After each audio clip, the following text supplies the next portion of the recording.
Welcome to the TYCAST, the video game podcast. Where am I? There we are. Welcome. It's Thursday.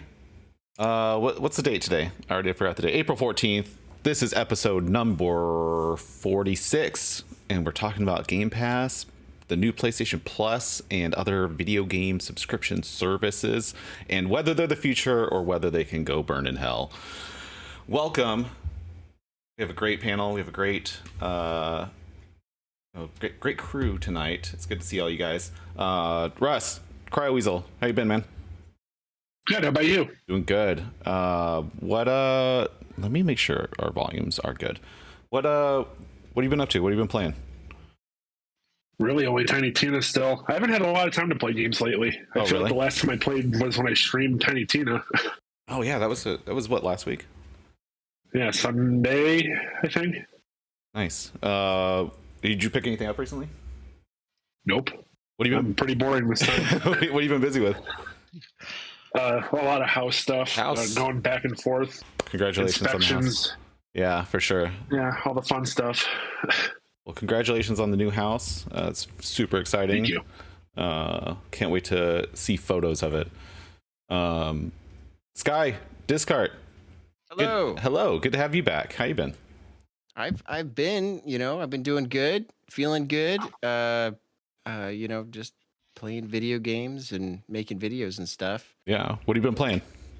I'm kind of sort of playing Kirby right now, but I'm in like this. I'm kind of standoffish with it because I'm watching my son's playing through it first. Yeah, that's how I'm doing. Kind of like helping a little bit here and there, but I'm also like hiding myself of some spoilers and stuff along the way because I want to just fully play it on my own. And then a little bit of Kingdom Hearts 3. Oh, nice. Just because that announcement came out. So I popped that back in and started that over. I never finished it. I just kind of got bored at one point and fell off. So I think I'm going to finish it this time. Nice. Yeah, that's very similar. I was playing Kingdom Hearts 3 with my kid. Then we kind of fell off it maybe a year or two ago. And he's going through Kirby right now, and I'm letting him. He wants to solo, like, do it all himself, and so I'm like, all right, go for it. Like, and he's just charging through it. But he's alternating now with Breath of the Wild because he's getting really into Breath of the Wild, and he made it to Kakariko Village all on his own.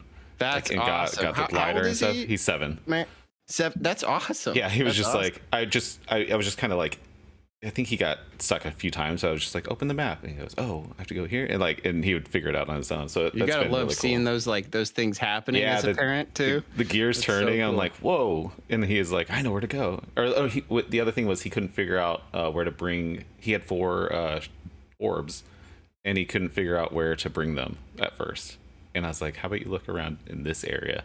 And that was his only like little hiccup. But then he knew like to go up onto the top of the roof and stuff, and he's having a blast with that. So he's been alternating with Kirby, but that's the best. Yeah. What have you picked up anything lately? Not really. I'm picking up display ideas and stuff right now, looking at weird stuff that's out there, but not too much on the game side. I mean, there's a lot of stuff coming, later this year that I'm kind of waiting for. Sure. And just I got Kingdom Hearts 3, I got Kirby, so there's not really a reason to pick things up at the moment. Definitely. I've been seeing you posting lots of photos on Twitter and stuff. Yeah, I'm loving taking photos, man. It's feeling good. It's feeling great. I love when I get into that mode where I'm just like everything. I'm like, oh, this could be a cool photo. Oh, this could be a cool photo. Good to see it. Good to have you back again. Absolutely. Thank you for joining us. Keezus, how you doing? Hi, I'm good. It's my first inaugural time back on a computer. Yeah, congratulations! I saw you post the TikTok of the new build. That looks absolutely amazing. I love the cooler, that all-in-one with the video screen and stuff. That's rad. My Elden Ring degeneracy came out with that one, but it's fine. How have you been other than rebuilding your PC? I've been good.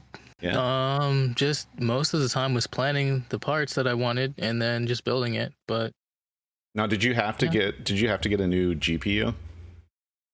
Did you get No, so okay. GPU and CPU are pretty much, well, that and the RAM sticks are the only thing that stayed the same. Everything else is new. Nice.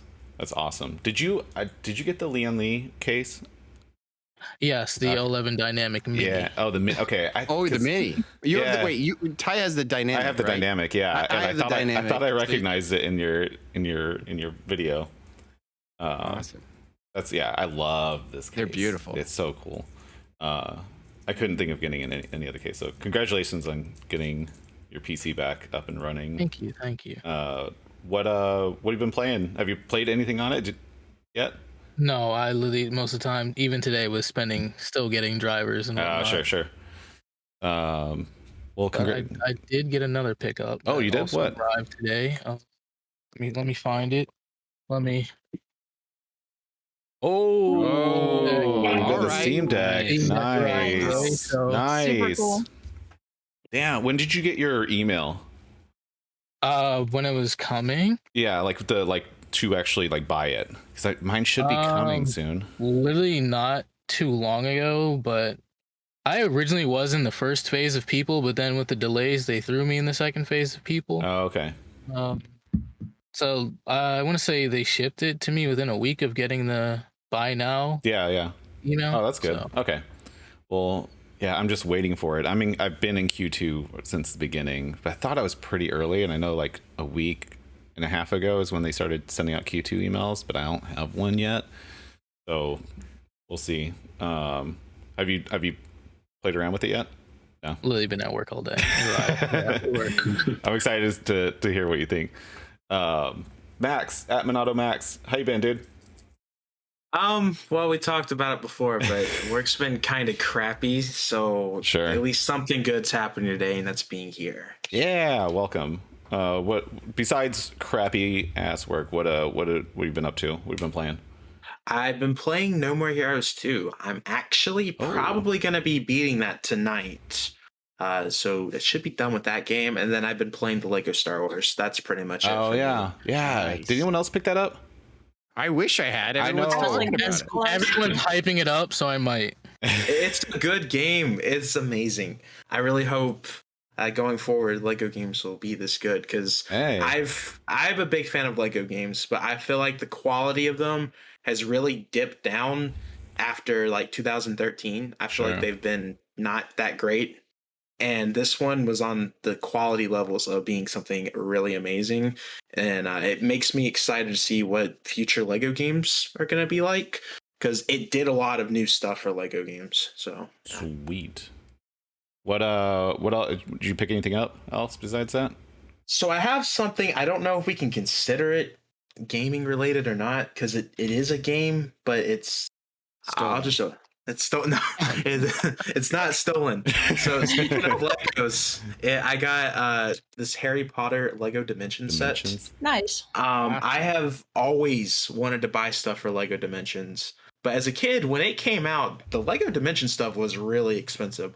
It was the most expensive Toys to Life thing out of your Amiibos, Disney Infinity, Skylanders. Wasn't it like $60 a pack?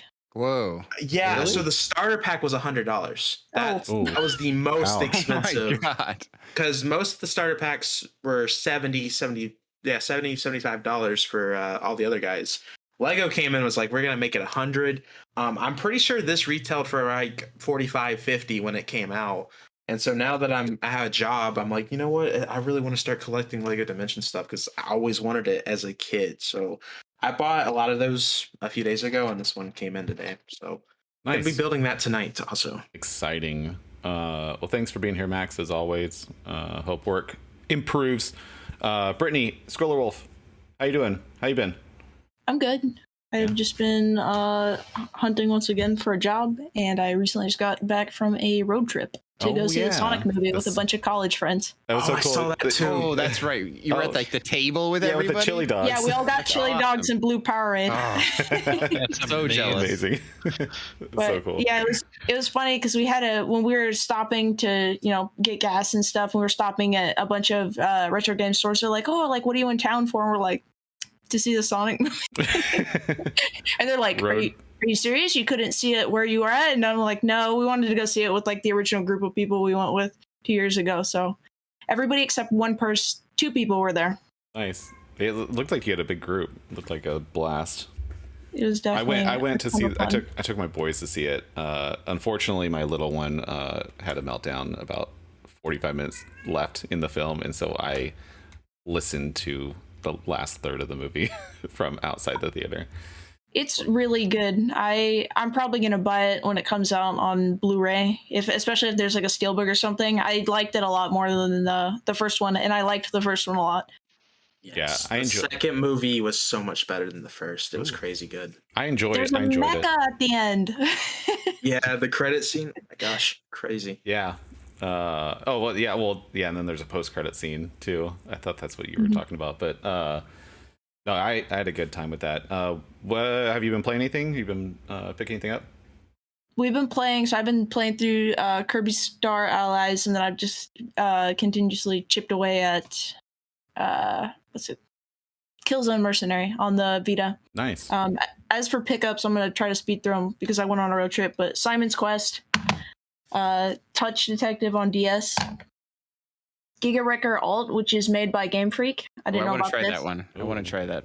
It's a limited run game. At least I don't know if this is like exclusive cover art, but I didn't know about it. But when we saw it, Jeremy was like, "I want that." We got an empty case for Paranoia on TurboGrafx. The guy couldn't find the card. I got Kirby Triple Deluxe, Kirby Planet Robobot. Yeah, Planet Robobot. Have you ever played that? No, but I'm like That super excited because it's one of the best. It is so good. Sinking City. Oh, I wanted to try that. I just saw it was $10 and I was like, oh, I'll check that out because I've never heard of it. Heavenly Sword, Sly Cooper, Thieves in Time, Trauma Center, New Blood. Oh, that's good. That's good. That was the first game that my grandpa bought on his Wii. Was that game? Yes. Oh my God. Yes. That's amazing. That's funny because my stepsister who hates video games, the only game series she's ever into, she wanted the Trauma Center games because she wanted to be a doctor at one point. Oh, my grandpa's a nurse, so I guess that's why he bought the Trauma Center game. I find it funny, out of every Wii game he bought, it was that. The first one was that. That's hilarious. It's a game that attracts, I guess, people who don't like games traditionally. Beautiful Joe. Oh, nice. On GameCube. My Last of Us covers and rarities vinyl came in. Ooh. It's nice. lavender and blue vinyl. Ooh, beautiful. The game sucks, but that looks so beautiful. The music's good. The music's good in the game. Last of Us Max. American Dreams graphic novel. Cool. Max couldn't let it go. You couldn't leave it. I'm just ignoring the comment altogether. Hey, I love Last of Us 1. It's one of my favorite games of all time. I just want to make sure that's said, but Last of Us 2, yeah. Metroid Prime Corruption with the poster. Nice. Guide. Ooh. BioShock Infinite Limited Edition guide. Shit. Scroll. But this is like a collection. I know. This is not It's a Max episode right now. Yeah.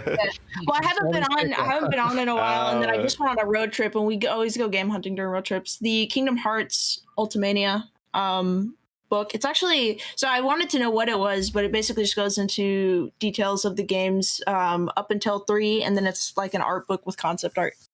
But those are all my pickups. Awesome. Well, you've been busy.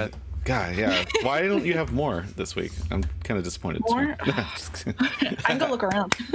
No, thanks for being here, Scroll. I'm glad that you had fun on your road trip. It was cool seeing photos and stuff. Chris at Toaster Dog, how's it going, man? How you been? Hey, I'm doing well. Good. How are you you doing? I'm doing good. I'm doing very good. Yeah, I've been busy today, but what have you been up to? So I made my first YouTube video from a stream. That was pretty exciting. I spent most of the time just typing out closed caption for no apparent reason, just because I felt like it. But that was the majority of what I did. I guess non-gameplay wise, but still related to gaming. I picked up Chris Tales on Switch on Amazon for $10. I heard that the Switch port is garbage, so I probably won't open it and play it on there. But I have it on PC too, so I'll probably play it on there. Nice. And then I've played obviously Rocket League. I I've been going through Celeste. I'm at chapter 6. I've been streaming that, and I've also picked up Dragon Quest Walk again on my phone when I'm not in front of my computer. So nice. Yep. Sweet. What? Oh yeah. By the way, Celeste is our video game book club. What, number 9? Number 9? I think it's number 9. And we have 2 weeks from today until the video game book club episode.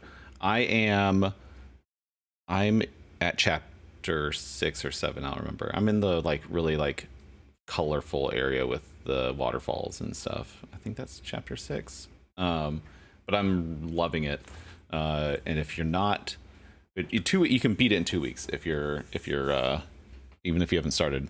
It's not that long of a game, and it's a fun game, and it's hard. It's really fun. It's hard, really, but it's I'm really enjoying it so far. It's right up my alley, and so get on that. 2 weeks from today, we'll also be revealing the next video game book club on that episode, and I just decided on the fly that we're gonna do another random one instead of voting, just so we can throw it all out there. just Spider-Man Web of Shadows. A wrench in the spokes. I don't know. Yeah, so we might get some. So hey, but the thing is, we're doing random. I need at least some people, even if it's a shit game, to play it, so that in a month it's not just me and Max talking about Spider-Man Web of Shadows together. But we're gonna do it. We're gonna do it just to throw it out, so it's not always a popularity contest. No, fucking Garfield cart. Stop. Oh yeah, Sally, you were playing. You're streaming it, and oh no, you weren't streaming it, but you found the Pico 8 version of Celeste inside the game. It has the original whatever the version that they made. It was originally a game, or like a homebrew game on the Pico 8 that they then turned into the full game, but they include the full Pico 8 version. That also is the version that's on the PS Vita homebrew store that I Skrill, that I showed you. I talked about it in a video coming out soon after I reshoot it because I didn't record audio correctly. I think it's on itch.io or whatever it is as well. Yeah, you can get that version, but it's only like it's only like the first world, if I remember. Okay. But that was like the original game, the original Celeste game, but it's cool. It has a little bit different dynamics and it looks different. But for me, I didn't really pick up any games. Sorry, my cat is at my feet. But I got these cool lights. Those are awesome. And they're sound activated. What are those? They're the Govee light beam, whatever things. I also got a bunch of these rope lights and these panels, but I'm struggling like these panels to go around. They're so pretty. I think didn't you have them in front of your or behind your monitors? Yeah. The problem is all my double stick adhesive is not holding all the weight of them, and so they slid down, and so I have to fix it. So that's a little bit of a mess, but I need to figure out what to do. I've been there. Yep. Yeah, so I need to. I go through so much adhesive. I'll be like, oh, this adhesive works with this one for whatever it is, and then I'll end up buying 3 different ones because it falls off the wall. Yeah, exactly. So they slid down a little bit, so I need to figure that out. And then I was going to do them along this wall right here, and I have these rope lights from Govee. But the problem with that is they don't do right angles very well, and so I have to figure that out. But those things are cool. They're these there's 2-3 bars, sex clapper. But yeah, it's sound activated, and so I'm having fun with those. Bet you are. I instantly noticed those. I was like, were those there before? Yeah, those I kind of thought he had an arcade cab in the back or a jukebox. Oh, it does kind of look like a jukebox. But every time I talk, it lights up, if you notice. See? That was my big purchase. And I got a bunch of art that started coming in today and tomorrow. I think the rope light contest is still open. Oh, there's a contest? Oh. And mine's not going to win. It's all fucking off of my... I have it attached to bookcases behind me, because I'm out kind of in the middle of my room, but I need to fix that. Anyway, let's get to tonight's episode. It is so I kind of named it a bunch of different ways, but video game subscription services and what we think of them. This was our first like full topic on the podcast. It was episode number 15. We're on episode number 46 now, and we kind of just kept going with it, and so we wanted to revisit it. Aaron, I think, was the first one to bring this up, but he's not here. His idea was he was going to join the podcast because he couldn't make it, and just have a sign in his chair that said Game Pass is the future of gaming or something, and I was just going to leave him there and pretend like he was a panelist. Yeah, Aaron's here in spirit, but also he made the sign, but he left it at work, and then it got kind of busy. So Aaron's viewpoint is that Game Pass is the future of gaming. But I know there's a lot of different feelings about it. I know that we have some people that are big fans and some people that are not fans at all. I'll save my comments till the end. But if anyone wants to jump in, I won't go in order. I want to kind of let whoever feels very passionate about this start. Because Russ, I know I always start with you or Aaron first, and we're going to change things up tonight. Anyone have a strong opinion on Game Pass or the PlayStation Plus that they're shifting to this model with, selection of games? What do you guys feel about it? I feel like Game Pass is the only one that's done it correctly out of everybody else. PlayStation's new model, awful. I don't know why PlayStation can't get it right. This is like the third time they've tried to redo PlayStation Now, and it still sucks. But the big difference from last year when we did this is I talked about how I loved Game Pass when I don't even have Game Pass. I have Game Pass now. Yeah. And that has saved me so much money because there's a lot of games on there that I probably wouldn't have ever bought that I really wanted to play. And with Game Pass, I had the ability to play a lot of those games. Like, for example, Back 4 Blood is a game I probably wouldn't have bought. Yes. But I got to play that on Game Pass day one, and I had so much fun with that. So I am a supporter of Game Pass. I do think it is probably the future if other people can do it right. Although it seems like nobody's able to do it correctly because we've seen Ubisoft do it. They suck. EA did it. They sucked. And then they went to Xbox Game Pass, right? Am I right about that? Yeah. So you get the EA access with Game Pass. You don't get the top tier one. You can add that on or something, but you get the base model.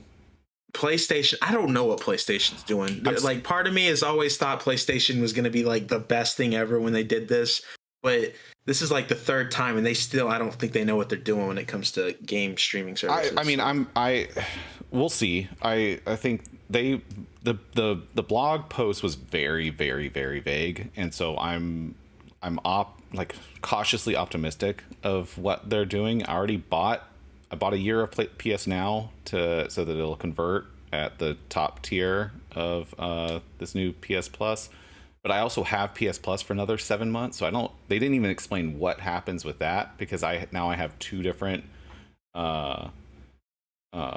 subscriptions that both are supposed to convert at different levels, and they did not explain that. Like, Xbox is very clear, like, if you have this, it'll like prorate to, like, if you have Xbox Live Gold out for several years, it'll convert automatically. But then at some point it shifted to like it'll convert at a different ratio. Like, if you have 6 months, it'll convert to 4 months of Ultimate, and they actually did it a really cool way where you got a little bit more than what you had bought before, once the conversion all happened. And so I don't know. I'm curious what they're gonna do, because they haven't said anything, and I'm curious how the game selection is going to be and everything like that. Yeah, what are those games? What is it? Exactly. 400 and or possibly 740, right? Because you get another 340 if you're on PlayStation Plus Premium. But that's the PS3 and prior games, and they don't make it clear. So PS3 games are all streaming. Then there's PS2 and below games that they say streaming or you can download them. But the wording makes it clear that not all of them will be both streaming and are going to be download. it's ambiguous enough to where it could be some of them, only some of those are download, not all of them. So I don't know.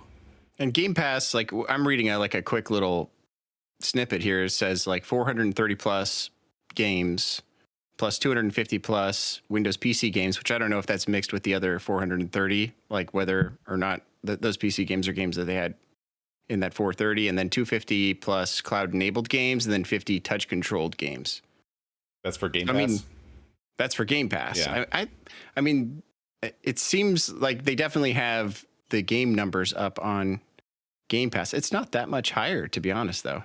It's not that much of a jump. I think what all that Game Pass has that I would be more interested in is the devaluing of their exclusives, because I could just grab them day one, not pay $60-$70 for their exclusives. Yeah. But I mean, I don't know if that's good for those exclusives overall, or that's the big difference between the PlayStation model and the Xbox model is the day one. And I think Sony releases. still knows that their exclusives are like, that's their thing.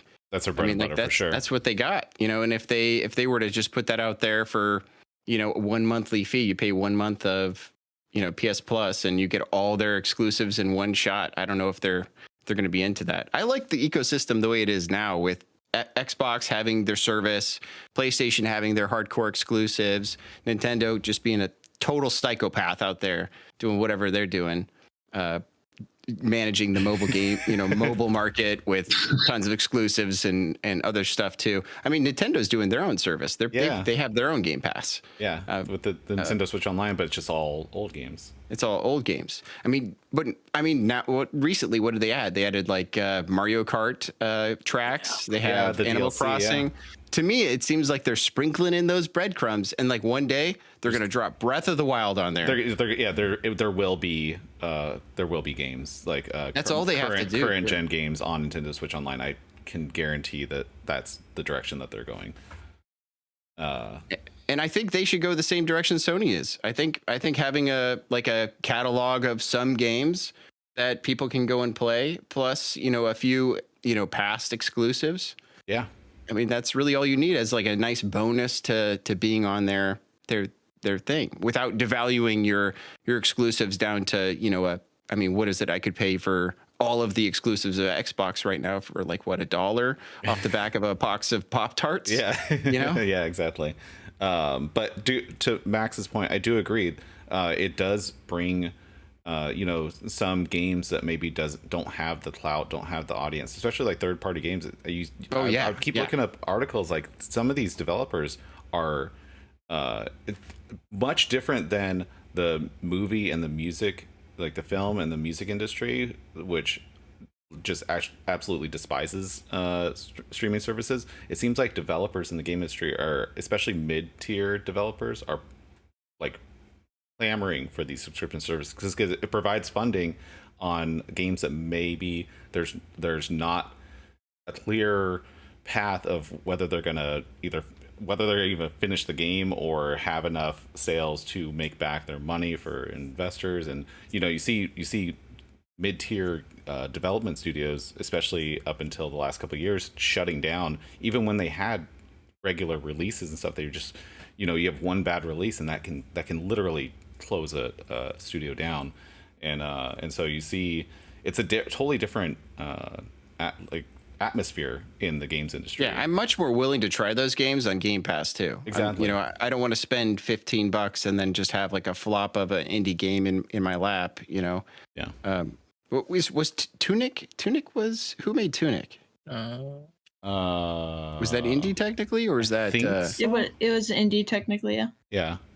And that game just blew up like crazy. Everybody was talking about that game. And that's it. That's the other thing is sometimes you see these articles come out where a game will be on Game Pass even like it came out and then a year later it is on Game Pass, and then sales blow up on all the other platforms because of the attention it got from people just trying it and all the word of mouth and everything. And people that didn't have Xbox, didn't have Game Pass, they would go out and buy it on Switch or buy it on, especially cross-platform stuff.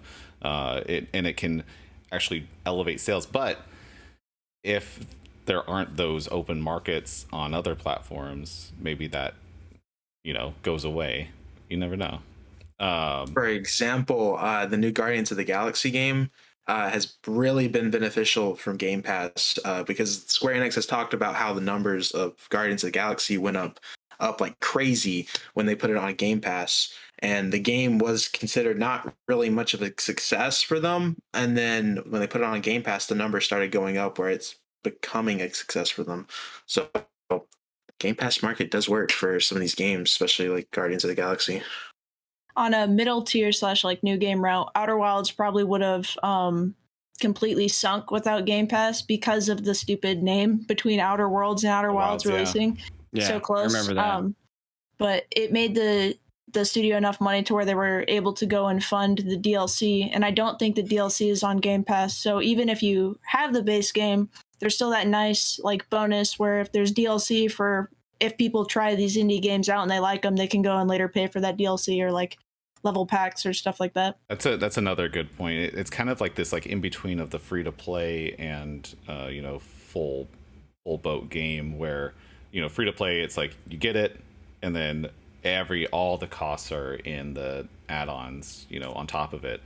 With like a Game Pass model, you can release a full game like more so than a free to play, but then have like additional add-ons that are like can be paid for those diehards that want all of it, want more and everything. So it's almost becomes this like 2-tiered where you can people who just want to try out the game for a couple weeks or 10 hours or so, they get it and they're fine, they can move on. But the people that want to keep going with it, they can put more money straight into the pockets of these developers without having to fork out $70 every time a game drops and you're not knowing if they're gonna really enjoy it or not. Russ, go. Yes. I didn't mean for you to not say anything. You guys have been saying pretty much like what I agree with, though. I like Game Pass. I think it's nice to be able to play the games day one. One of the concerns I have for PlayStation, I am probably going to get the premium subscription, mostly for it's PS3, right? For the premium. Does PS3 is that on the mid tier? Yes, and then PS3 is the premium. I'm pretty sure. I know the premium definitely has like the PS2, PS1, PSP games. Mid tier is just PS4, PS5, isn't it? Yes.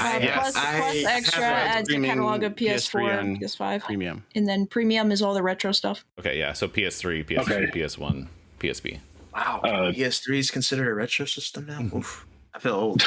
I don't think they call it retro. I think they call it something. This man says he feels old. He's the youngest one here. What's going on? Sorry, yeah. Every time Max, like when I was a kid, when like the Wii was out, like when it first came out, and I was just a baby, I'm like, oh, Max. Wait, was Max alive when the Wii came out?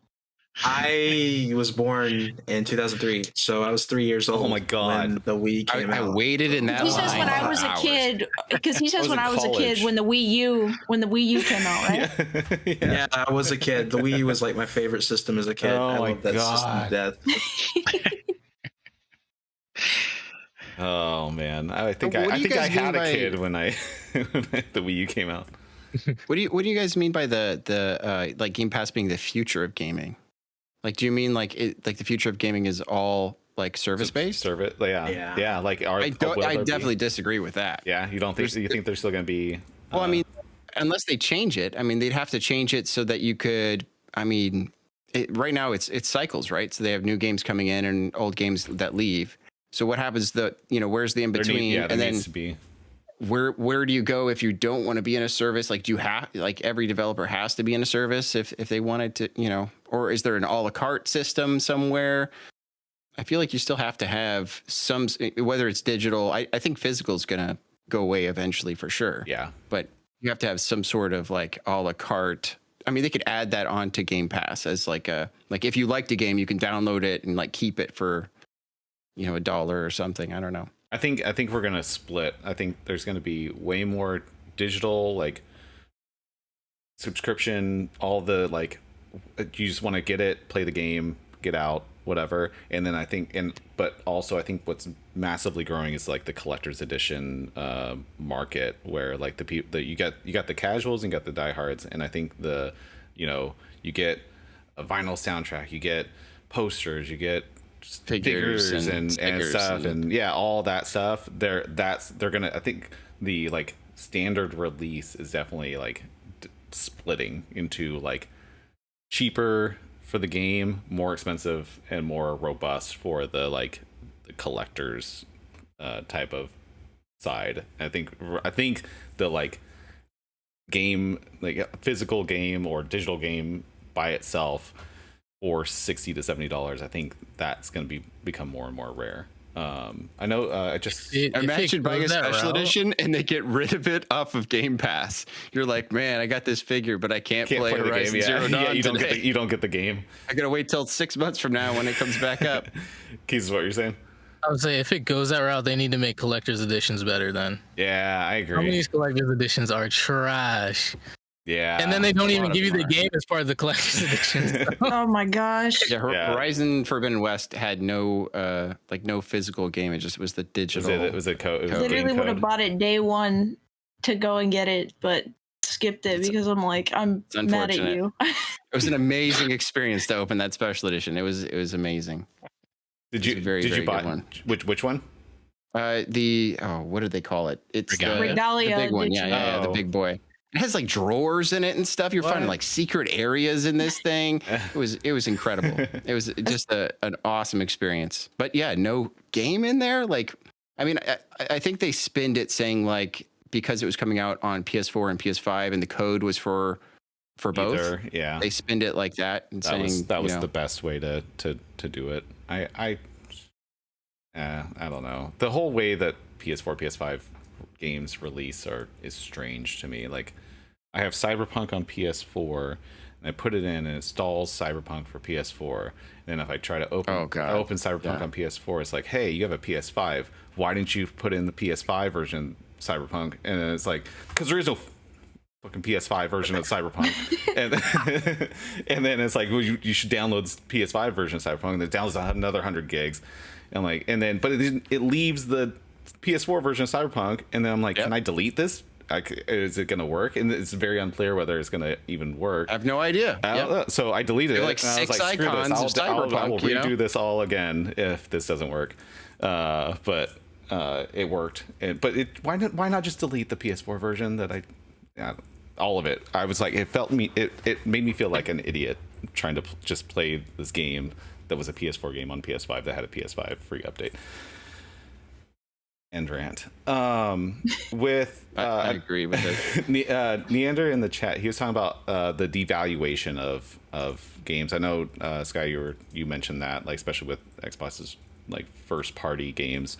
Is that a thing? Do we think that the devaluing of the game? Yeah, I think so. You think that? I think if you throw it in, like, if I give you if I give you like a nice piece of candy right now, okay, Easter's coming up, so I'm just using this, like a one piece of candy, you're going to like value that more than like one of the pieces of candy in a big group of candy that I give to you, like a basket of candy. You're going to be like, I value the basket of candy, but like forget about that individual piece of candy. But if I had given it to you earlier, you'd be like, oh, I like that piece of candy. I just think like with bulk, you just stop caring. Like people who get the who emulate and just have like a huge list of games. Okay.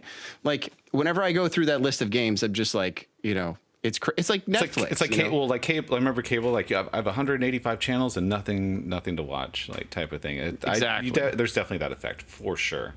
And there's just something about like, if you buy a thing, you just care more about that thing, than if it's in a big group of things, which I don't know, maybe that's just a human thing or just my thing, but I feel like you do devalue the games, and then I don't know if that means the games get worse or better or what, but I do think it devalues it in some way. Toast. Bring it to me. Kind of along those lines. I think Aaron and I think maybe Max also bought like a game at full price, and then it came out like right afterward on Game Pass, and they both have Life Game is Pass. Strange. Life is That's Strange. what happened. Yeah. And Guardians of the Galaxy, that sucked for me too. That's like devaluing your money, basically. It's like that would be incredibly frustrating for me. Maybe it doesn't bother them so much, but I think that would irritate me very much. So, especially if it happens consistently, like you buy a game and then before you finish it, it's all free. All the time with PS Plus. You literally buy a game and a year later it's like coming to PS Plus. And it's like, well, shit, now it's free. Like, now I just wasted like $60. What am I doing? Especially if you didn't play it yet. Yeah. The same that just like when games go on sale, like deep discount, you're like, shit.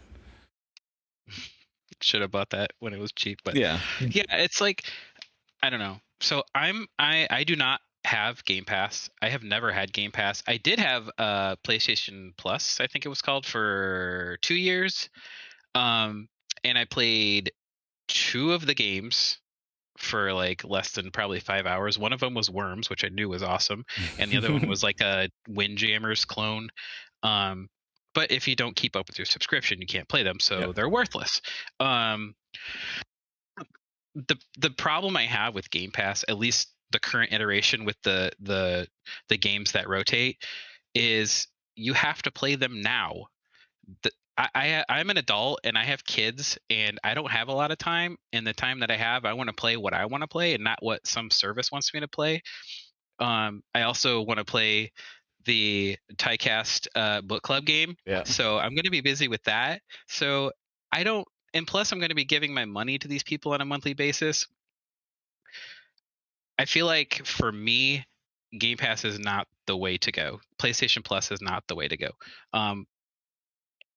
It's more of a I hate subscriptions, for one. Mm-hmm. I have enough games already that I can play, for 2, and 3. It's a time shift problem. It's just like VHS. I don't want to watch it I don't want to watch the show when the episode is on TV. I want to watch it when I get home from work and I put the kids in bed and I can watch it when I want to watch it. Those are my 3 problems with it. I know it has appeal, clearly, because a lot of people like it. It's just not for me. It may be the way of the future, but I'm gonna cling on to my physical copies and hope that it's not. That was There's another. There's a whole other thing. We get a lot into the digital versus physical debate too, because obviously these are all digital, and I agree with especially the third party releases where these like Microsoft and now Sony pay these companies to be on the service for a year or something, or 6 months sometimes, or whatever, or indefinitely. But I get nervous about starting a game where I'm like, oh, it's been on Game Pass for 6 months. Am I gonna get stranded like halfway through this game, or get into this game and then have to be like, do I now have to shell out cash to buy this game after that feels like I'm like, I don't want to buy a game that I've been playing already. Like, it doesn't feel like it's not the same as a new purchase, like that brand new opening of a new game. And so that stings. And so I actually typically avoid games like third party games that have been on Game Pass for a long time, unless it's just something like Celeste was on Game Pass, but they went away. A good example, when we did I think wasn't Aaron playing a game that was leaving Game Pass, and he was he was like trying to beat it, like, because usually it comes out. Kind of like I said, I value the time that I have to play a game when I want to play it. Some people just have more time than me and they don't care, and that's perfectly fine. They can play whatever they want whenever they want. Like I said, I don't have a lot of time, and I want to be able to pick what I want to play. Yeah.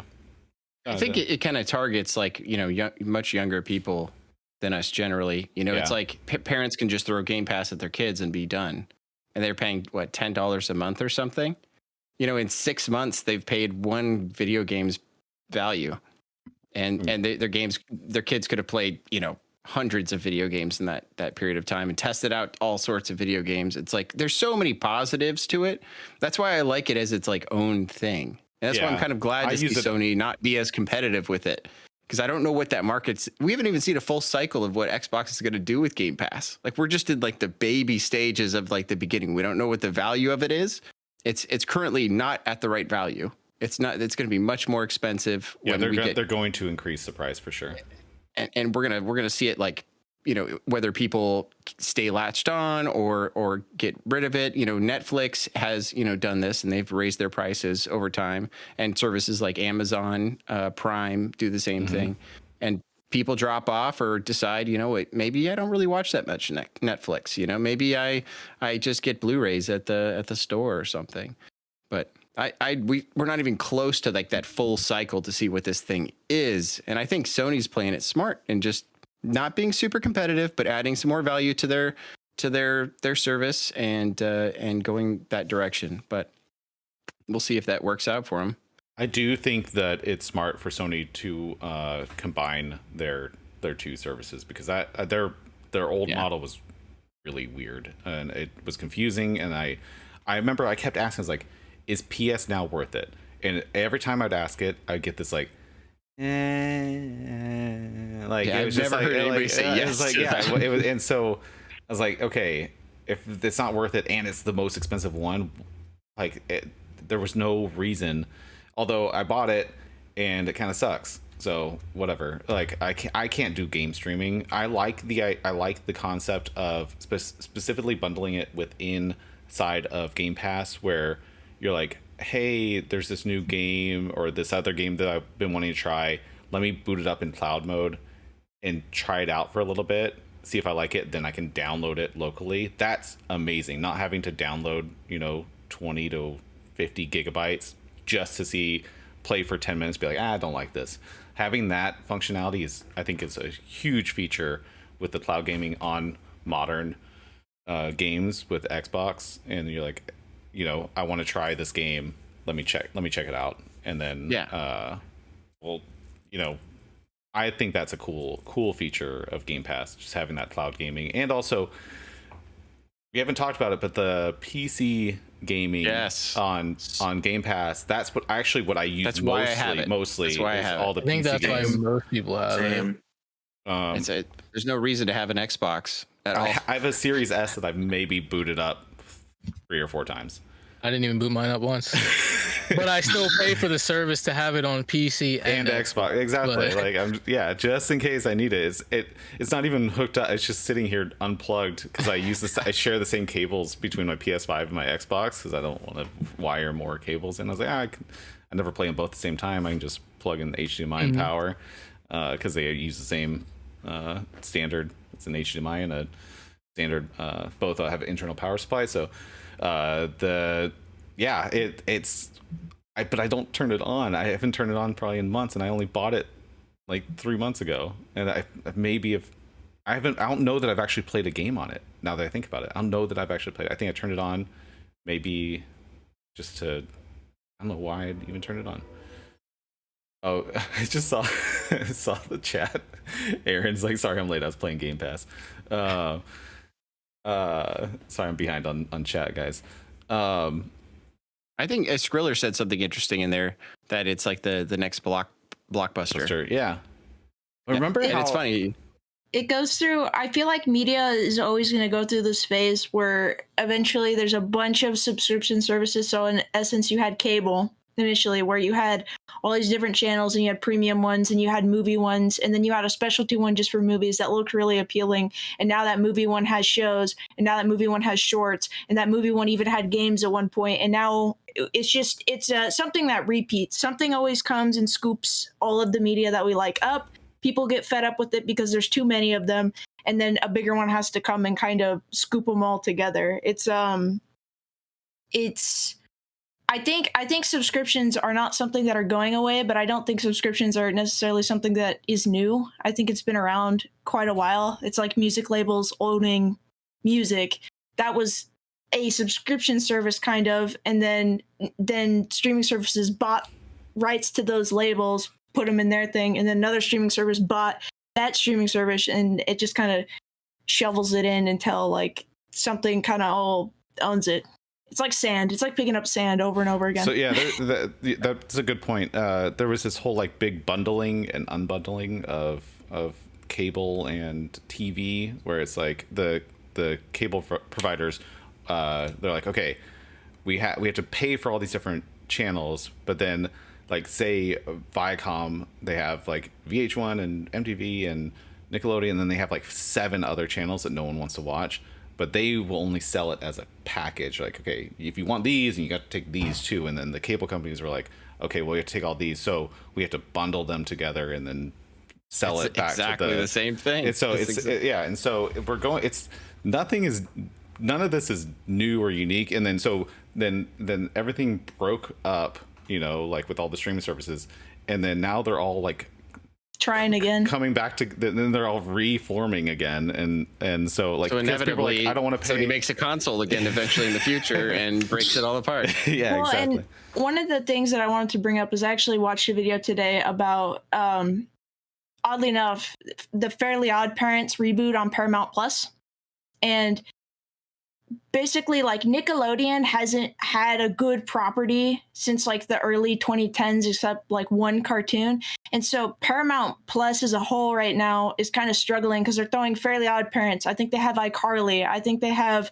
Halo, which is bombing. They have Star Trek, which is like kind of, I'm not going to say waning in popularity, but has had very stagnant kind of popularity in recent years. And so they're just kind of bleeding these properties that were probably, had these shows been on something like Netflix or something that was established, they could have thrived more. But because they're bleeding these properties so like thin on all these different streaming services, we're gonna see it kind of weed out. And kind of what we were talking about earlier with the value of properties, like I think right now Xbox has a tremendous amount of appeal, but as soon as the price increases, I think a lot of people are going to start dropping off just because they've devalued their first party properties so much to where I don't think anybody will buy them for $60 a piece.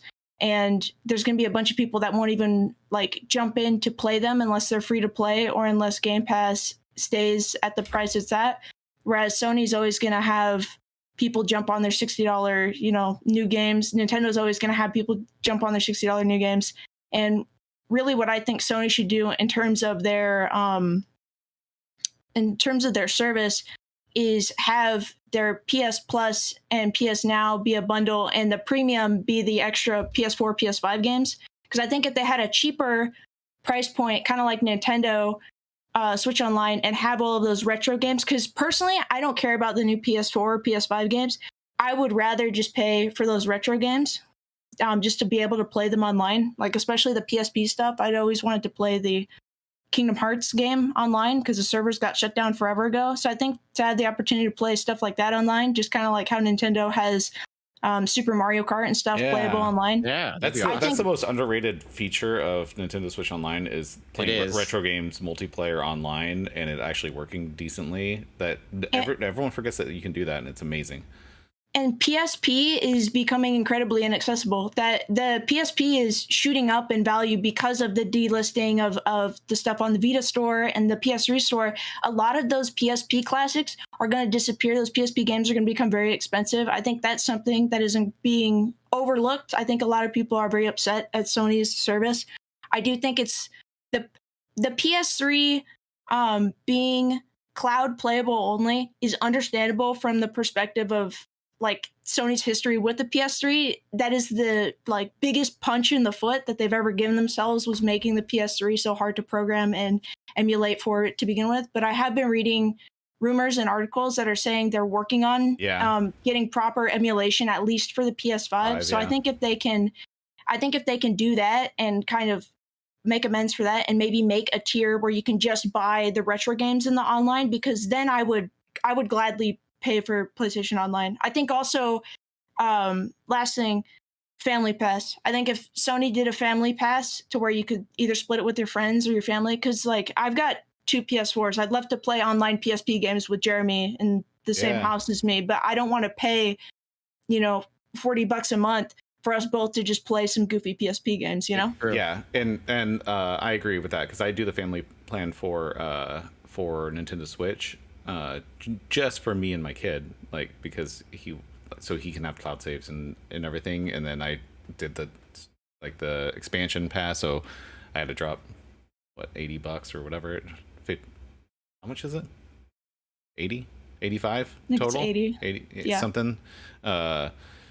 And so that kind of sucked, but I heard that Xbox is planning a Game Pass family plan, something that's going to be, so it's probably going to be expensive because I think in the like leak or whatever the like official wording is that it's going to be definitely less than 5 Game Pass subscriptions. And it'll be up to 5 Game Pass subscriptions, so that is a lot of money per month. Maybe it's going to be like $50 a month or something for a family plan. That's a lot of money to drop. Maybe 40. I just can't figure out what that price point is, but that's not going to be worth it for me. It has to be like Nintendo where it's less than 2 for me to. Even if they worth it for me. Even if they just did it for the retro games for Sony, I think instead of Sony focusing so hard to compete with Game Pass, I think they should just compete with Game Pass at a premium price, but like make that cheaper alternative. So if people just want to play the retro stuff, because I'm sure there is a market. Like I know me personally, I'm gonna buy the PS4 and PS5 stuff day one. I don't care to pay an extra like $5 on top a month to get those, since I'm gonna go buy them anyways physically. But the retro stuff, in order to get 2 PSPs to play in the same room, I need 2 PSPs. They both need to be charged. I need to have 2 copies of said game. And then again, there's servers that still aren't up anymore. But if they could get servers for, I don't remember if God of War had some multiplayer stuff, but it might have. And there's other games just like Loco Roco and stuff, and Patapon, and all these really cool PSP exclusive games that I think would be a blast to play online. And then, if you go back to PS1 and you make like Destruction Derby or the original Gran Turismo multiplayer, how cool would that be? Yeah. So the irony that the Xbox really values its like back catalog and legacy games, but Sony has that almost not quite Nintendo level pedigree, but almost to that level, and Sony just doesn't really acknowledge it all that much, and hasn't put in the infrastructure to build up these legacy games. Is kind of ironic in a sense, because what are the games? What are these like original Xbox games? A lot of them are cross-platform, which is kind of funny that Xbox still supports, so you can stick inside your Series X from a disc from 21 years ago, and it works perfectly on your Series X or Series S, or not your Series S. But Sony is struggling to get PS3 games to work on, other than streaming it from a warehouse full of PS3 hardware. Well, and this is something I'm curious about, because if they're working on a source of emulating PS3 games, Xbox didn't start off backwards compatible, right? Out of the box, it had to update digitally, so it digitally emulates games. Because feasibly, if Sony was smart, in my opinion, they have a bigger fan base of people who like to consume physical media and buy those physical discs. If Sony was smart, they'd play into that collector's market, kind of like Nintendo has done with getting, Hades and stuff like that physically released on the console. They would play into that and make the PS5 backwards compatible with prior Sony hardware. Obviously, awesome. other than Vita and PSP. Yeah, I forget how it works. How does it work exactly with Xbox backwards compatibility? I thought it was like the disc is like a key essentially. For those old games, and then they download that game or something like that. No, I think it's pure like emulation, depending on. But it's like each game is reconfigured, so they have like this whole dedicated team to emulate. But it was specifically with the Xbox One was when they really boosted it. I think they're all technically emulated, but they're on similar architecture, so it's like not as intense as like typical emulation. And then like I remember whenever I would put a 360 game into my Xbox One, it like the fans would kick on, and it would just like, and it would go like, it would turn like black screen, and it would boot into a different mode, and then like the whole thing sounded like it was going to take off, and then finally it would like get going, and then the fans would like cool back down. But I know it was something kind of intense with how it did it, but I think it was mostly like a combo of software and hardware emulation of the old consoles. But they had to enable it on a game by game basis, and so they were doing like monthly releases of like, hey, all right, here's some new games that our team has enabled for backwards compatibility. And it's so much added value. It's such a like a valuable thing. I don't know why more people, I mean, I guess, you know, like Sony and Nintendo look at their back catalog and they're like, well, we'll rebundle that and sell it to them later, you know, for more money. But yeah, I just think it's so much value in that day one the console is backwards compatible with so many different games. Yeah, and I think it sounds like Sony's working on that now, especially with the downloadable versions of PS1, PS2, PSP games, and then the leaks that they have started investing in the PS3 emulation on PS5, because it seems like it's not possible with PS4 due to hardware limitations. That's promising. I'm a big fan of all backwards compatibility. All I want to do is play Burnout 3 on something right now. I just want to play Little Big Planet 2 again. Come on. Yeah. I really just want to play Spider-Man Web of Shadows. Oh, come on, man. On my current platform, you know. I mean, what's the Game Pass future backwards compatibility? You know, like, is that, I mean, how do you make backwards compatibility work if the future is Game Pass? Does that exist? I think like was mentioned in chat and kind of mentioned you could always use the physical games as like a CD key. And then, I mean, Xbox kind of did this when they did their backwards compatibility stunt, but they reprinted their older games. As a preservationist and as a collector and somebody who loves physical media, if they went and they reprinted PS1 copies of, I don't know, Final Fantasy VII or something, I mean, I wouldn't be against that. I think that would be like something. Do you think we have cool CD drives, or would it be like a, you know, like, I mean, if the future is like Game Pass, like we wouldn't even need CD drives, or I mean, maybe you scan like a QR code or something, or you scan like the disc somehow. That's an awful lot of effort. Yeah. You buy like an extra thing to attach to your box or whatever it is that's running Game Pass. Are we gonna get external disk drives again? Yeah, dongles. I would buy if it made my PlayStation, my old PlayStation games work. I'd buy an external disk drive. I would for sure. I think that could be completely viable, at least to tie over the people who still want physical media, which I think is, you know, I'd say is still a good like 40 to 50% of gamers. If they wanted to sell completely digital, souped up gaming machines and then just give us a physical disk drive until we're old and gray, then sure, I'll still buy it. There's certainly going to be some time in between, like going full Game Pass or full, even I think we go full digital first before we go, into all services and stuff. But there's going to be like stuff like that in between before we go all digital, and then possibly subscriptions. But I still don't think a subscription future is real, because we haven't hit that in any field as far as I know. I don't think there's any market that's all subscription based. Is there? Television? I mean, I can go to the store and buy like a series of TV shows right now and go put it in my Blu-ray player. Yeah, but not like day one. Not day one. Yeah. No. I feel like music so it'd be kind of like vinyl, way. right? It'd be like vinyl. Yeah. Music is almost purely. I mean, you can still can you still buy like a song for $1 on digital storefronts anymore? Is that still a thing? On Apple, I think, yeah. Do they still have their storefront iTunes?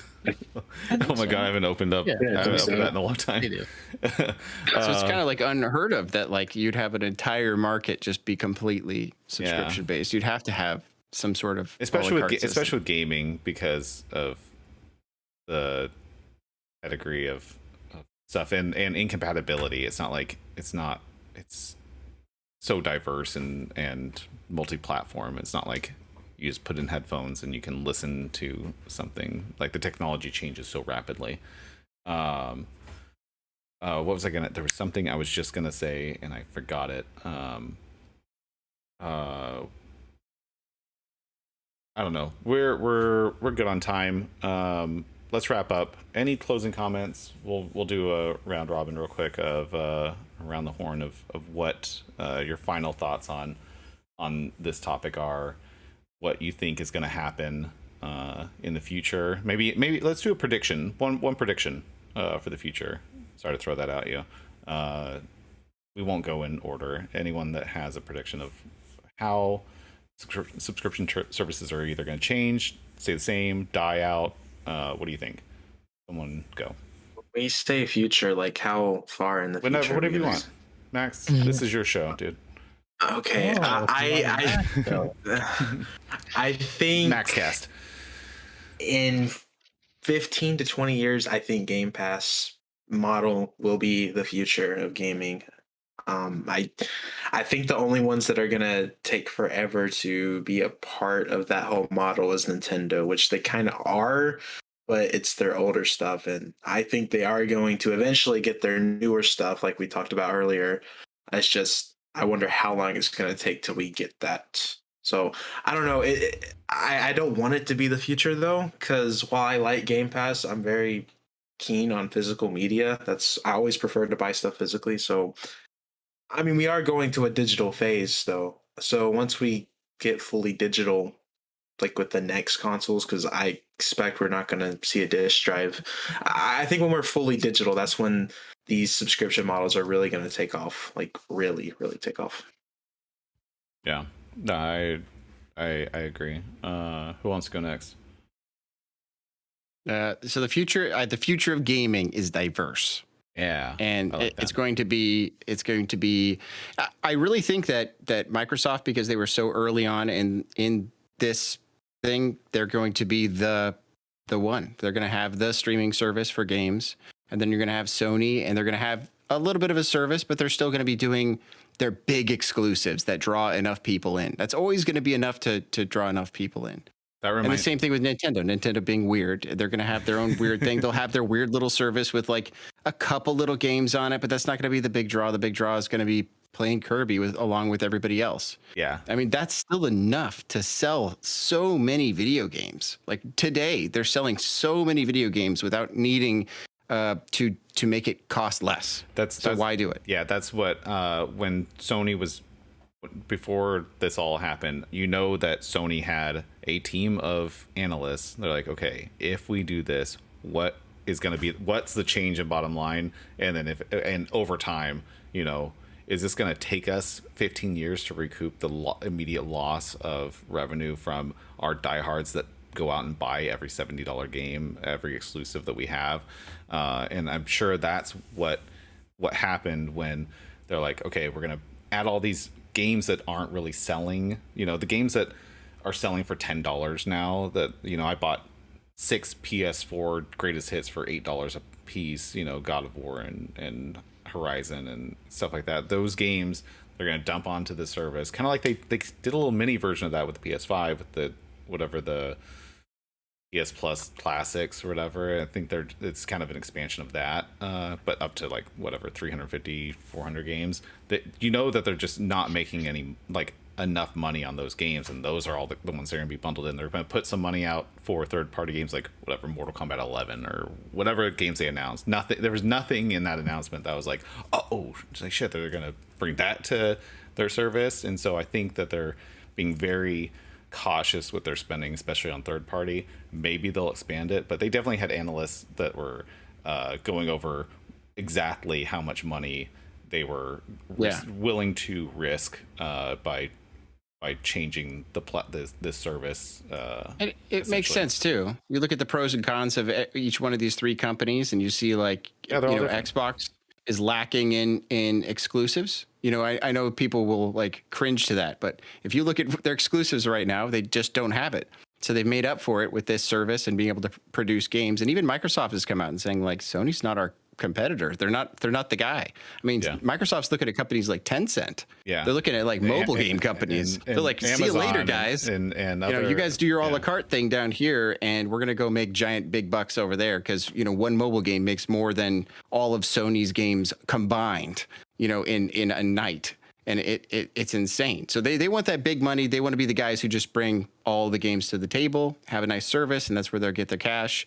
Whereas Sony is still pumping out really good exclusives and looking to make really good video games. I just don't think I don't think that's the future of Microsoft. I don't think, that they're going to be as focused on their exclusives in the future when they can focus on purchasing these smaller games from these indie companies and getting them deals and making them money and selling it to us for $10 a month. Yeah, no, I agree. And I mean, there's a reason why Sony just put $1 billion into Epic. Exactly. They are a conglomerate. They think like a conglomerate. They are not going to put, they're not going to revive. They'll close a little tiny studio because it's losing a couple million a year, and then invest $1 billion into Epic. They're doing things behind the scenes that isn't always clear what their final motive is. Sony's weird. Like they invested in like that metaverse, like video, like multiplayer video game recently, and bought that whole company and have that as an exclusive. And then Unreal, it's like what I don't know what angle they're going to take, but they have like VR and stuff. They have so many different like weird little niches that are theirs that they could dominate. They just have to focus on those. And Nintendo does that really well. I think Sony does that pretty well. But they haven't really totally latched on to some of those concepts yet. Sony's scared of commitment. Yeah, Sony has the Google problem a little bit, where Sony needs a handheld. Abandoning Sony's scared of commitment. All right, who else before we get too late? I got Crowd can go. Mine's gonna be quick. Disc brought up a good point that I wanted to bring up. I kind of think what's going to happen is it's going to be mostly like before it was always Xbox versus PlayStation. I think it's going to move more towards Nintendo versus Sony. And I think Xbox might even do away with a console altogether and just kind of do a Game Pass just subscription. They might do something like an Xbox Series S, just smaller maybe, or they would just push everything to the PC. But I don't think they're going to be like even in the equation anymore. For like mainline games releases, they might still have exclusives and stuff, but I don't think it's going to be more of a like competition between Sony and them. I think that's a good point. I know Microsoft wants Game Pass on other platforms. They want to be back into full software mode. I feel that means it's time for the Dreamcast too. Yeah. Dreamcast is right here. Dude, we're doing a Dreamcast episode soon. It'll just be me. I'll just talk for an hour. But yeah, no, having I think that's what Microsoft's dream is. I think that Microsoft's been talking with Sony and talking with Nintendo and it's like, like that the guy that wants to go like, all right, whenever you're ready, like I'm here for you. Like I think that's what Microsoft is with Sony and Nintendo. Like let me into your stores. I'm ready. We'll stop producing consoles. Just let us into your ecosystem with Game Pass type of thing. I can see that being a thing. We saw some of that in the leaks during during what was it that the Epic versus Apple battle? I think it was. We saw like they were talking to Nintendo and Sony about that stuff, and it's pretty crazy. I don't think there was anything about them accepting it or anything. Yeah, but no, it just shows like those are out there. Those feelers. I guarantee that it's still happening. There's no way that they are dropping that at all. Squirrel, did you go? Oh, I was just gonna say something dumb. I was gonna say Switch Online is kind of like Amazon Prime streaming service, where it's like even if you don't want it, you still have it. Sony's streaming service I'm looking at, it's like HBO Max, where there's quite a lot of bangers on there, but you're a little on the fence. You're a little scared to sign up for it, even though it's got a lot of value for you. And then Game Pass is like I would say it's like Netflix, because people like want to punch it at the face, but at the same time they're like, I love you so much. You're always there for me. So I like that analogy for sure. Toast. So I think having a service like Game Pass and PS Now or whatever is good for people that just want to play casually. Just maybe they have enough time to play. I don't know. But to me, I think it all comes down to value. Like, I have a major problem with signing up for a subscription service and not using it. You're literally just throwing money out the window. And I personally have a very big problem with that. I feel like all of my money needs to be very specific as to where it goes, and it could be because my wife is really terrible at spending money not so efficiently. I'm getting nervous for you. Under the bus. I can do it to an extent, okay. But I don't. It could just be also how I was raised. Like, we didn't have a lot of money growing up, so I value the money that I have, and I want to make sure that it goes to something good. Like, if my wife's in-laws didn't live with us, we would not have cable, because I cannot stand cable TV, because I never watch TV. So there's no point in me for ever signing up for a cable TV service. Yeah, my wife doesn't care about what I'm saying about her. We had that discussion before. So she actually does all the finances for us. I mean, I help obviously too, but she's really good.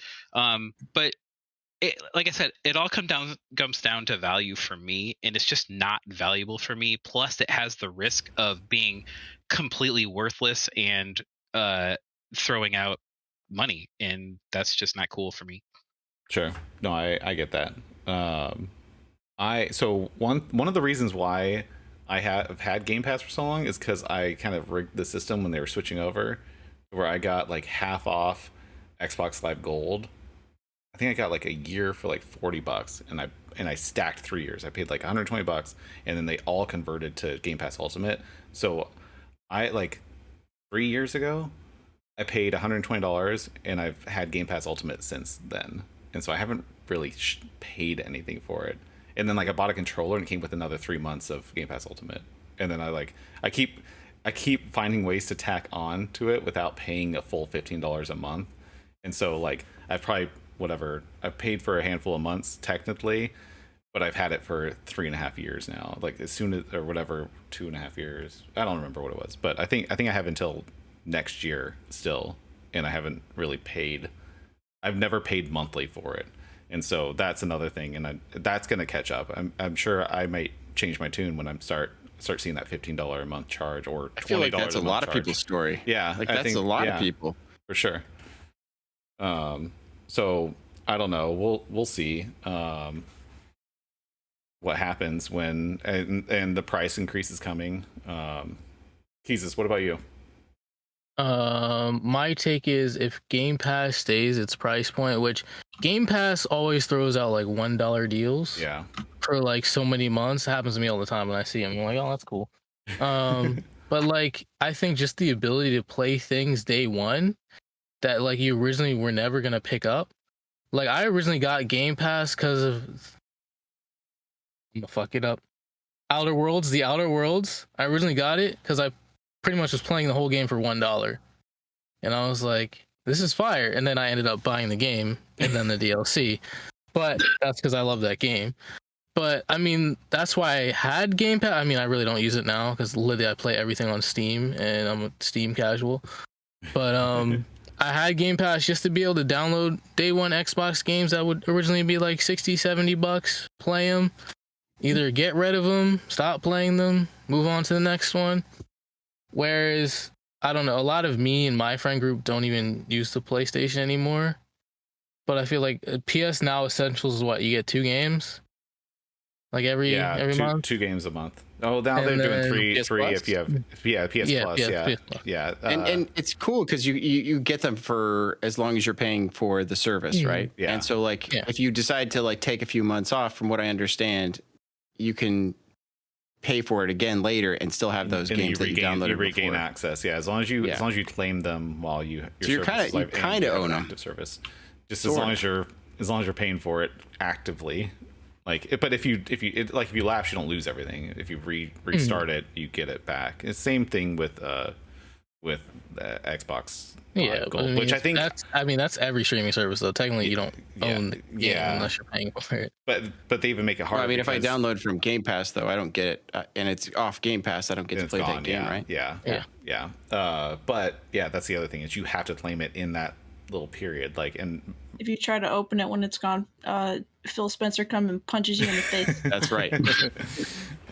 But I will say the other thing is once I played The Outer Wilds on Game Pass, it offered me 20% off of the game. That's awesome. It. So, I feel like it does that a lot for certain games. Obviously not all of them, but it's hey, you've played this. I know you want it. I love that. Here's a little discount code. Having a discount for games that are on the service is nice. You're hey, if you want to own this forever, go for it.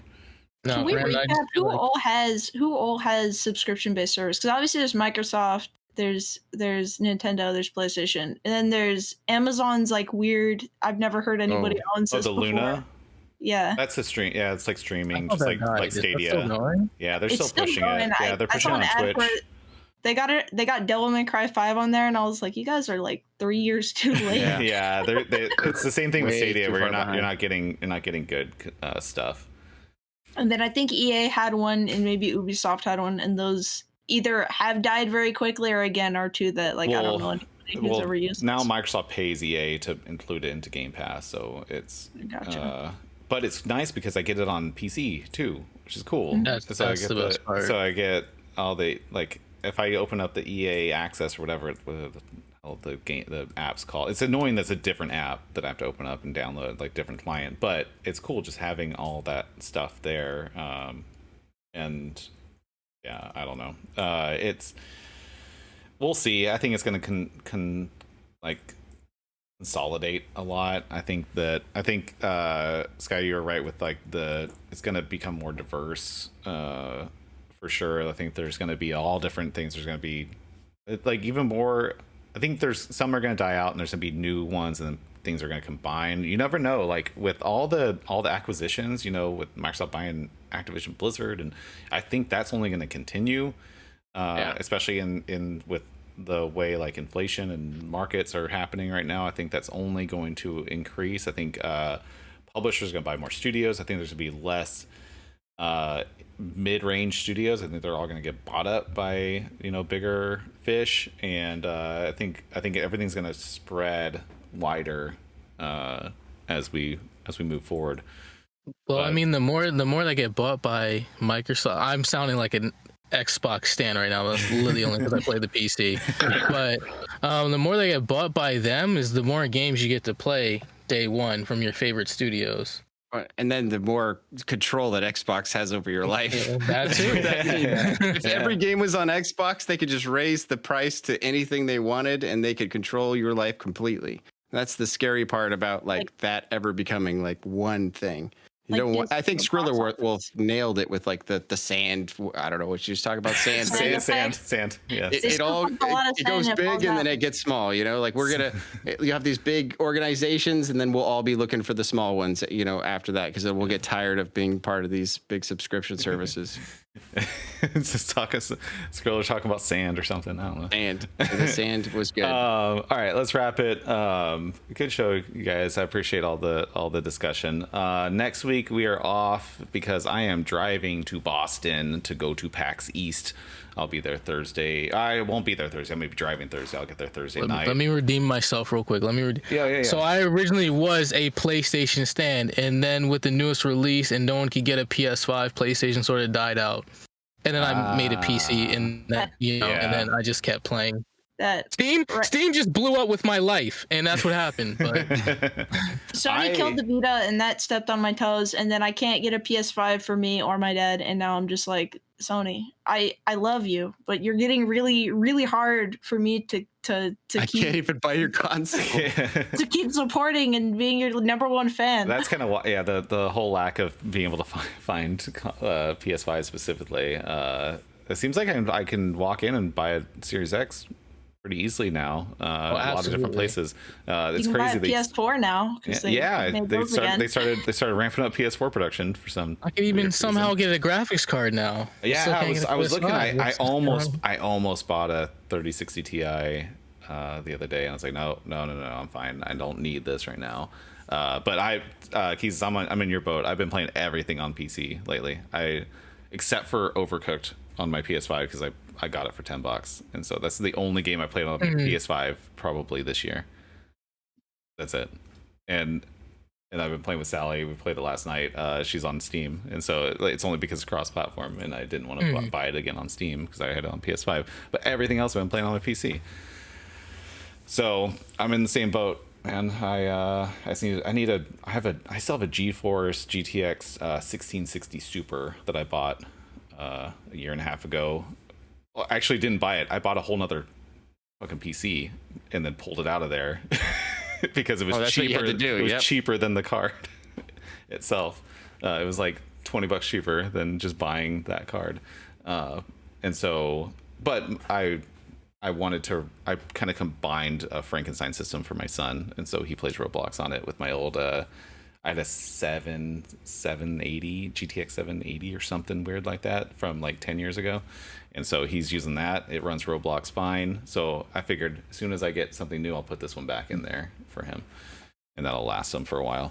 All right, so next week, we're off. I'm going to PAX East. I'll be there Friday and Saturday. If you're there, come say hi. If you're not, I'll probably do some updates on YouTube. I have a YouTube video hopefully coming out tomorrow. I'm going to start editing once we're done here, and we'll see if I can get it knocked out. And then maybe a video in the next week or two after that. Skrill, I need to still send your Vita back along with Toast gift. I'm sorry, dude. I should have just sent that. I think you should wait until June. Wait until June? Yeah, till next Too Many Games. Yeah, until Too Many Games, and then for a full year. Yeah, I know. I literally could have walked it to you. I know. I'm sorry. I should have just sent it. I don't know why. I was like, I'm gonna make this video, and then I kept putting off the video, and then I made the video, but I didn't record audio for some stupid reason because I didn't plug in my microphone into my interface, and yeah, so I have to reshoot that video, but the script all done, and so I'll reshoot that next week, and then I'll send that out. As I think I just need to make sure I have all the B-roll before I actually Nike in chat is concerned that you have my Vita. Nike, I have 7 or 8 Vitas. Yeah, I have one of her Vitas. When I was in California, she gave it to me. I modded it, so I'm remaking a video on the process and experience of modding a Vita and the Vita in general. But tomorrow's video is not on that because I jumped ahead of it once again because I was so frustrated that I lost all my footage from that video. So, all right, guys, we're going to raid out after the episode. So stick around, say hi. I think we're going to raid Wolfden. He's playing something, and I still owe him a couple raids. You guys have a good night. Thank you all for being here. We will be back in 2 weeks for the Celeste Video Game Book Club episode. Thank you all. Be sure to follow all the panelists: Russ, Cryweasel, Sky, Discard, Keezus, Max, Monauto Max, Brittany Schoolerwolf, Chris, Toaster Dog. Follow everyone. See you guys in 2 weeks. Great episode, guys. Thank you all again. And we'll see you in 14 days, Thursday, 9 p.m. Eastern. Adios. Thank you. Bye. Bye-bye.